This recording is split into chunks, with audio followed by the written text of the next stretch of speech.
That's right. We're looking at the Steam Deck today. If you're asking yourself, should you even care about the Steam Deck? Should I buy one? Should I look to reserve one? Should I care? You've come to the right video. We're going to take a look together at the Steam Deck, what it offers, what it has, and whether or not it's worth a damn, whether or not you should care. So we're going to start off with the juicy stuff. We're going to jump right into the best stuff, the stuff you guys are wondering about. What does it have? Why is there 3 different models? And which one should I get? I'm going to start with this one. We're going to start with the pricing, and we're going to take a look at these models. Now, we're looking at 64 gigs versus 256 and 512. You can add an SD card to the Steam Deck. So you could pick up like a 512 gigabyte SD for like 40 or 50 bucks. Maybe even cheaper on sale. Go to Amazon right now. Good, do it. Pull it up on Amazon right now. 40, 50 bucks SD card. I'll include a link down below to one of them where you can see how cheap it is to go from 64 gigs to 512 gigabyte additional storage. It's a lot cheaper than this jump. From 64 gigs to 512, you're looking at an additional 250 bucks, right? Rather than 50. However, take a close look here. We're talking 64 gigs of eMMC internal storage versus 256 or 512 gigabyte NVMe SSD. Now, should you care about that? Well, I'm going to show you something that I grabbed from one of their videos. You can install Windows on the Steam Deck. That's awesome. I love that you can do that. If you plan to do that, I highly suggest at least getting this model. And the reason for that is where you're going to see the biggest storage hit on Windows, and it will affect games if you're installing them directly onto this. You could always put in an SSD and say, hey, an SD card and say, hey, I'm going to install my games to the SD card, and I'll keep the NVMe for the OS. You'll definitely have room for some games as well as Windows on the NVMe if you go even with the 256 model. Now, is there really a big difference between eMMC and NVMe? Yes. Yes. I pulled this up for you guys. I made this little graph of, I guess not a graph, whatever, an image showing the 2 benchmark results of eMMC, read 223 versus 1725 on an NVMe SSD. Write 138 versus 1712. Now, that's a big difference. That's a big difference across the board for all sorts of writing formats, whatever you're reading and writing. There's a big difference between these two. Now, this is not even the best NVMe you can get on the right. I picked one pretty, middle tier. Even if the Steam Deck delivers, I don't know, something at half this speed. Let's say it's got 1700 read and write. Even if it's half, at 800, you're looking almost 4 times the read speed, and like 6 times the write speed. It's going to make a big difference, and you will definitely see the difference. I can promise you that. So if you do plan to install Windows, you plan to install your games directly onto the internal storage, I would consider at least going this one.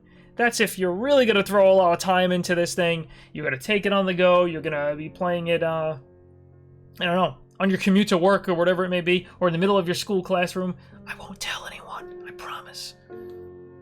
I'll ask to borrow it. I don't go to school anymore, though. What am I kidding? But let's take a closer look. What else does the Steam Deck offer? So, right away, I noticed it does have microphones, which is great. You can talk to people. If you install Windows, you could throw Discord on this thing. Or TeamSpeak, if you still use TeamSpeak. You could throw Discord on this. Gilded. It's up and coming. Take a look at Gilded.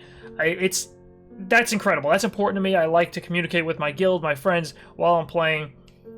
And, of course, it's got a headphone jack. One of the things I really, really like to see is it supports the microSD, of course, and it supports Bluetooth. So if you want to put on a Bluetooth headset, you can do that, which, if you're on the go with something like this, you kind of want the no strings attached. You don't want cables all over the place, right? I like having a Bluetooth headset that I can throw on and use it with Steam Deck anywhere I go.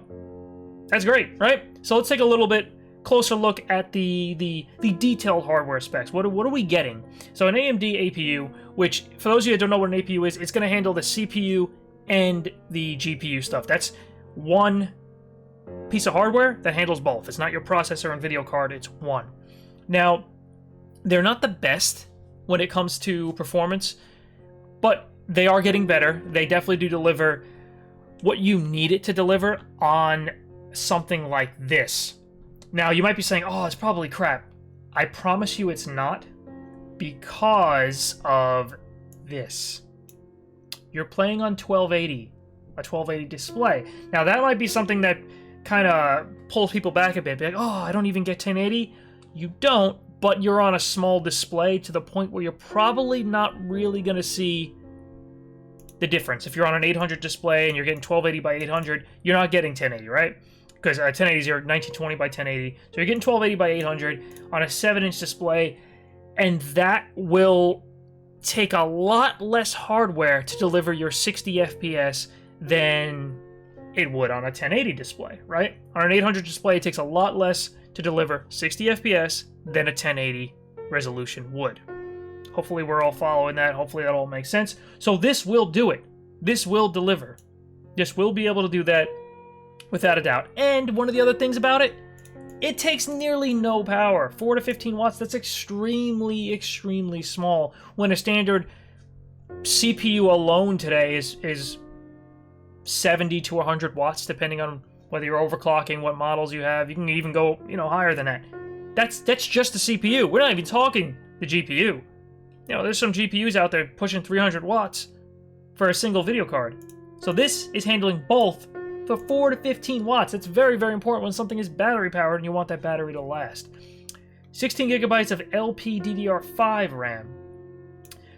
Not the best, again, but it will deliver for what we need it to do on an 800 resolution screen while you're playing games in 800. It definitely will deliver. And again, here we are with the specifics on the NVMe SSD and the eMMC. One thing I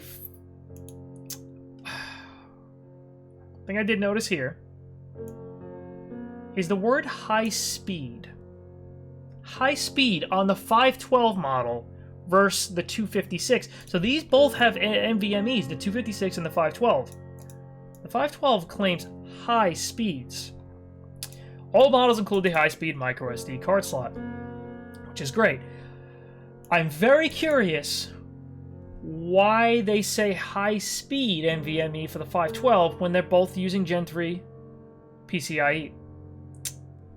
Are they just giving you a better NVMe, a higher class NVMe that will deliver speeds more like what I see in this image here? And we might legitimately end up with like half that speed for this one here. Will you see a difference between these two? Yes, but not on the scale that you will see between the eMMC and either of these two models. That is the biggest jump here. So if you're like, oh, I really don't want to drop all of that money for the 512, I really don't want to go all in on the 512, you will be happy with the 256. I can promise you that. It will perform, even if you install Windows on it.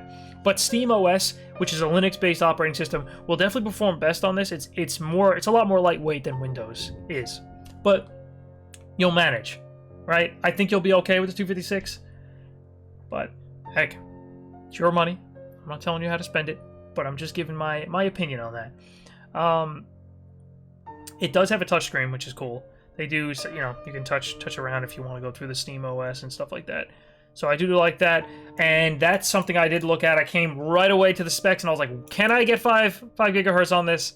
That'd be very important to me. There's a huge difference in your wireless, your Wi-Fi speeds. If you're 2.4 versus 5 gigs, at least on my router, it's a big difference. Dual microphone array, I wonder how that's going to sound. They're generally not great, but dual microphone, it might actually be okay. I would definitely give that a shot. And battery. They're saying 2 to 8 hours of gameplay.